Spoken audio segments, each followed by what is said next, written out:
Selamat pagi, siang, sore, dan malam kepada Bapak dan Ibu peserta training. Sebelumnya, terima kasih untuk kesediaan Bapak dan Ibu untuk mengikuti training hari pertama ini. Training yang akan kami sampaikan berjudul How to Deal Bullying at School. Sebelum memulai training, ada beberapa hal yang harus Bapak dan Ibu perhatikan. Yang pertama, pastikan Bapak dan Ibu berada dalam ruangan serta posisi tempat duduk yang nyaman. Lalu, pastikan Bapak dan Ibu untuk menonton video ini dari awal hingga akhir. Yang terakhir, Bapak dan Ibu diperbolehkan untuk menyediakan air mineral selama menonton video training ini. Saya Syumaira Putri sebagai trainer 2. Perkenalkan Bapak dan Ibu, nama saya Brigita Dwi Suryaningrum sebagai trainer ketiga. Baik, sekarang Bapak dan Ibu semua sudah kenal ya dengan para trainers. Kalau begitu, mari kita mulai training hari pertama kita. Dan saya ucapkan selamat mengikuti training. Apakah Bapak dan Ibu mengetahui apa itu sih bullying? Bullying itu merupakan segala bentuk penindasan atau kekerasan yang dilakukan dengan sengaja oleh satu orang ataupun sekelompok orang yang lebih kuat atau berkuasa terhadap orang lain dengan tujuan untuk menyakiti dan dilakukan secara terus-menerus. Terdapat banyak definisi mengenai bullying, terutama yang terjadi dalam konteks lain seperti di rumah, masyarakat, tempat kerja, komunitas virtual. Namun, dalam hal ini dibatasi dalam konteks yaitu school bullying atau bullying di sekolah. School bullying sendiri merupakan perilaku agresif yang dilakukan berulang kali oleh seseorang ataupun sekelompok siswa yang memiliki kekuasaan terhadap siswa atau siswi yang lebih lemah dengan bertujuan untuk menyakiti siswa tersebut. Kasus bullying sendiri sering terjadi dalam dunia pendidikan di Indonesia. Terdapat 6 kategori tipe bullying. Yang pertama yaitu kontak fisik langsung, seperti tindakan memukul, mendorong, menggigit, menjambak, menendang, dan lain-lain. Kategori yang kedua yaitu kontak verbal langsung, yaitu seperti tindakan mengancam, mempermalukan seseorang, merendahkan, mengganggu, memberi panggilan nama atau name calling, dan lain-lain. Selanjutnya ada perilaku non-verbal langsung, seperti tindakan melihat dengan sinis, menjulurkan lidah, menampilkan ekspresi muka yang merendahkan, dan lain-lain. Lalu ada perilaku non-verbal tidak langsung, seperti tindakan mendiamkan seseorang, manipulasi persahabatan sehingga menjadi retak, sengaja mengucilkan seseorang, dan lain-lain. Lalu ada cyberbullying, yaitu tindakan menyakiti orang lain dengan sarana media sosial atau elektronik seperti rekaman video, intimidasi, pencemaran nama baik lewat media sosial. Setelah mengetahui definisi dari bullying, baik korban maupun pelaku memiliki karakteristiknya masing-masing. Jadi, meskipun jenis penindasan yang digunakan bermacam-macam, namun karakteristik korban maupun pelaku dari bullying memiliki kekhasan. Berikut merupakan karakteristik dari pelaku bullying. Yang pertama, pelaku bullying memiliki sikap yang mendukung kekerasan. Seringkali pelaku mendapatkan reward antara lain dengan perilaku negatif mereka tersebut justru memperoleh uang, prestige, atau rokok. Perilaku bullying dipergunakan untuk mempertahankan dominasi. Kemudian yang kedua, berdasarkan hasil penelitian menunjukkan bahwa latar belakang para pelaku bullying umumnya kurang mendapatkan panduan atau bimbingan yang cukup mengenai perilaku positif, pola asuh yang terlalu keras atau tidak konsisten dalam menjalankan disiplin. Ketika orang tua memberikan bimbingan kepada anak secara tidak konsisten, maka akan memberikan dampak buruk karena pola asuh seperti itu akan memberikan reward pada perilaku negatif dan secara tidak langsung mengajarkan kepada anak-anak untuk perilaku menyimpang. Selain dari karakteristik pelaku, ada juga karakteristik dari korban. Yang pertama, penampilan mereka yang berbeda atau yang memiliki kebiasaan yang berbeda dalam berperilaku sehari-hari. Sebagian anak menjadi target bullying karena berasal dari latar belakang etnik, keyakinan, ataupun budaya yang berbeda dari kebanyakan anak di lingkungannya. Kemudian yang kedua, karakteristik internal, yaitu anak-anak yang memiliki jenis kepribadian pasif dan submisif. Anak-anak tersebut cenderung tidak mampu untuk mempertahankan diri mereka dan hak mereka walaupun dalam situasi menjadi target bullying. Respon pasif saat menjadi korban bullying menjadikan korban bullying terus-menerus menjadi korban dalam waktu yang lama. Baiklah Bapak dan Ibu, sekarang kita akan beralih ke faktor apa saja yang dapat menyebabkan bullying khususnya di lingkungan sekolah. Yang pertama adalah perbedaan kelas atau senioritas, ekonomi, etnitas, atau rasisme. Faktor bullying dapat terjadi ketika terdapat perbedaan ekstrim individu dengan suatu kelompok di mana ia bergabung. Dan jika tidak dapat disikapi dengan baik oleh anggota kelompok tersebut, hal itulah yang nantinya dapat menyebabkan bullying. Yang kedua adalah tradisi senioritas. Senioritas yang disalahartikan dan dijadikan kesempatan atau alasan untuk membuli junior terkadang tidak berhenti pada satu periode saja. Perilaku bullying itu sering kali dilakukan hanya karena ingin memenuhi keinginan untuk melanjutkan masalah senioritas, untuk mencari kepopuleran, penyaluran dendam, dan menunjukkan kekuasaan. Ketiga adalah keluarga tidak rukun. Adanya berbagai masalah internal dari keluarga seperti ketidakhadiran ayah atau ibu, kurangnya komunikasi dan ketidakharmonisan merupakan penyebab tindakan agresif yang signifikan yang terjadi dalam keluarga yang tentunya dapat menyebabkan perilaku bullying. Yang keempat adalah situasi sekolah yang tidak harmonis atau diskriminatif. Bullying dapat terjadi jika pengawasan dari pihak sekolah dan bimbingan serta pengawasan kurang berjalan dengan baik atau tidak disiplin. Kelima adalah karakter individu atau kelompok. Dendam atau iri hati untuk meningkatkan popularitas pelaku di kalangan teman sepermainan, persepsi nilai yang salah atas perilaku korban dapat pula menyebabkan perilaku bullying. Apakah Bapak dan Ibu semua mengetahui apa dampak dari bullying tersebut?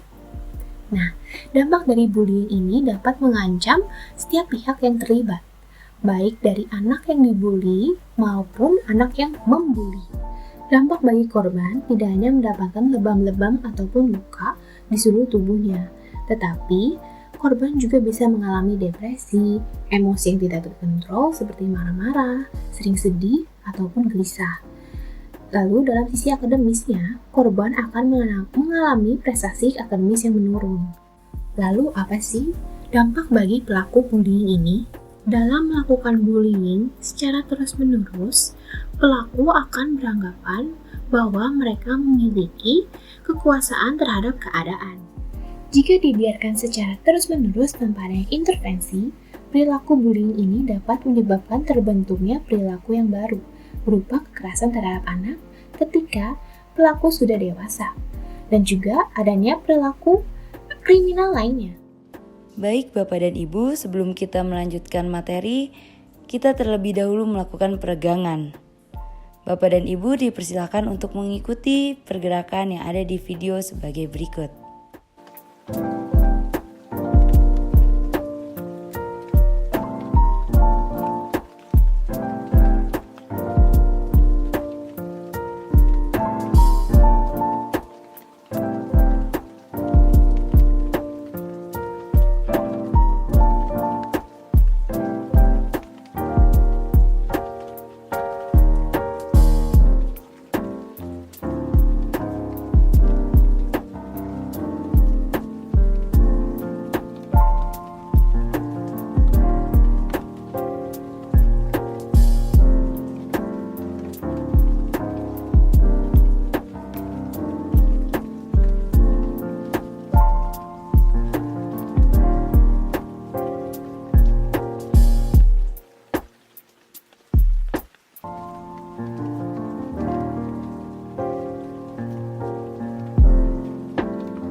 lain dari bullying, yaitu cyberbullying.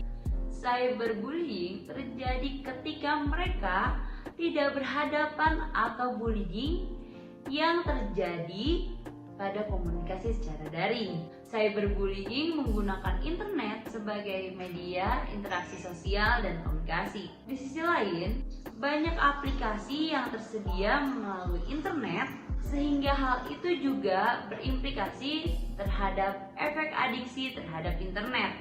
Ketidakmampuan mengontrol diri dalam menggunakan media sosial atau berinteraksi pada media sosial dapat berpeluang adanya tindakan bullying.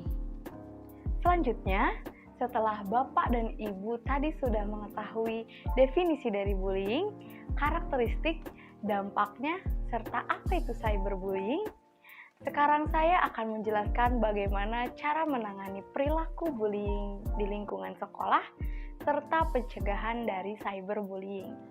Untuk siswa yang menjadi korban bullying, yang Bapak dan Ibu bisa lakukan adalah yang pertama, Bapak dan Ibu harus mengenali dan menyadari bahwa permasalahan itu ada. Artinya, bahwa hal ini harus dilihat sebagai masalah yang serius oleh pihak-pihak yang terlibat, yaitu guru, siswa, dan orang tua siswa. Yang kedua, berbicaralah pada siswa yang menjadi korban bully. Hargai dan berterima kasihlah pada siswa tersebut karena telah melapor kepada Bapak dan Ibu guru. Ketiga, bantu siswa yang menjadi korban bully untuk membela dirinya sendiri.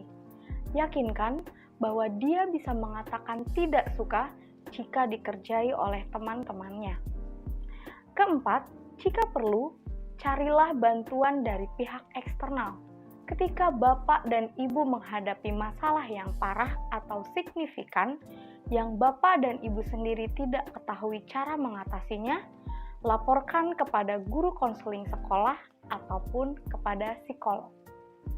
Selanjutnya adalah ketika Bapak dan Ibu menghadapi anak-anak yang menjadi pelaku dari bullying. Yang harus Bapak dan Ibu lakukan adalah yang pertama, dengarkan cerita versi mereka.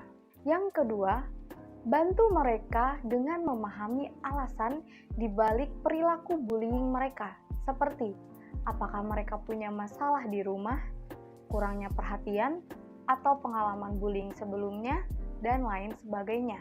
Ketiga, soroti perilaku yang tidak pantas dan tidak dapat diterima, dan ingatkan mereka akan aturan dan pedoman anti-bullying yang dibuat di tingkat sekolah atau di kelas. Keempat, siswa tersebut harus memperbaiki kesalahannya, misalnya dengan meminta maaf kepada temannya yang dibully, melakukan sesuatu yang baik padanya agar dia merasa lebih baik, membantunya menyelesaikan sesuatu yang sedang dia kerjakan, memperbaiki atau mengganti sesuatu yang mereka hancurkan atau curi, dan lain-lain. Kelima, terapkan konsekuensi tertentu untuk membantu mereka belajar dari situasi ini. Selanjutnya, saya akan menjelaskan mengenai cara mencegah perilaku cyberbullying. Untuk mencegah perilaku cyberbullying, langkah yang dapat Bapak dan Ibu ambil adalah: pertama, beri pemahaman siswa mengenai cyberbullying. Mungkin ada beberapa siswa yang tidak menyadari bahwa dirinya menjadi pelaku atau menjadi korban dari cyberbullying. Hal ini karena kurangnya pemahaman mengenai cyberbullying. Oleh sebab itu, Bapak dan Ibu harus memberi pemahaman dengan jelas apa itu cyberbullying dan dampaknya agar siswa tidak menjadi pelaku ataupun korban dari perbuatan tersebut. Bapak dan Ibu juga bisa memberikan contoh pada siswa mengenai masalah yang terjadi di media sosial dan bentuk-bentuk dari cyberbullying. Kemudian, Bapak dan Ibu juga dapat menerapkan peraturan ataupun kesepakatan apabila ada siswa yang menjadi pelaku dari cyberbullying, maka akan kenakan konsekuensi atau hukuman. Hal ini untuk mencegah mereka agar tidak melakukan tindak kejahatan tersebut. Yang kedua adalah libatkan orang tua siswa. Untuk mengatasi cyberbullying ini, Bapak dan Ibu juga harus bekerja sama dengan orang tua siswa untuk dapat turut andil bagian dalam membantu mengawasi putra dan putrinya di rumah. Dan yang ketiga adalah beritahu cara bijak memanfaatkan media sosial. Di sela-sela pemberian materi pelajaran, Bapak dan Ibu juga bisa memberitahu siswa cara bijak dalam bermain media sosial agar terhindar dari perbuatan cyberbullying. Pasalnya, perilaku tersebut paling banyak terjadi di media sosial. Bapak dan Ibu bisa memberitahu siswa untuk selalu berhati-hati dan bijak dalam bermedia sosial.